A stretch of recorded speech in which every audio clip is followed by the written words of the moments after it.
পশ্চিমবঙ্গের রাজ্য সরকারি কর্মচারীদের জন্য এলো সুখবর। রাজ্যের ডিএ ইস্যুতে বহুদিন ধরে আন্দোলন চালাচ্ছেন রাজ্যের সরকারি কর্মচারীরা।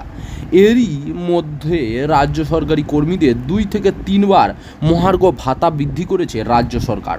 তবে এই নিয়ে সম্পূর্ণভাবে খুশি নন সরকারি কর্মীরা, কারণ তারা কেন্দ্রীয় হারে ডিএ চায়।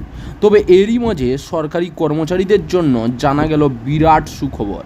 জানা গিয়েছে খুব শীঘ্রই 20% বেশি হারে ডিএ পেতে চলেছে এ রাজ্যের রাজ্য সরকারি কর্মচারীরা। তবে রাজ্যের সরকারি কর্মীদের মধ্যে সকলে এর আওতার মধ্যে আসবেন না। প্রসঙ্গত, রাজ্য সরকারি কর্মীরা আরও 20% বেশি হারে ডিএ পাবেন, তবে শুধুমাত্র একটি মাসের জন্যই এটি হবে। 2014 সালের 1 মার্চ রাজ্য সরকারের অর্থ দপ্তরের বিজ্ঞপ্তি দিয়ে জানানো হয়েছে যে রাজ্য সরকারি কর্মচারীদের পঞ্চম বেতন কমিশনের আওতায় বেতন পাচ্ছেন এবং তাদের ডিএ 10% বৃদ্ধি করা হচ্ছে।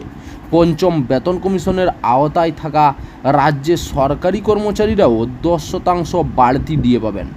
জুন মাসের বেতনের সঙ্গে এই রাজ্য সরকারি কর্মচারীরা 10% ডিএ বেশি পাবেন, অর্থাৎ তাদের প্রাপ্ত মহার্ঘ ভাতার পরিমাণ হয়ে দাঁড়াবে 171%।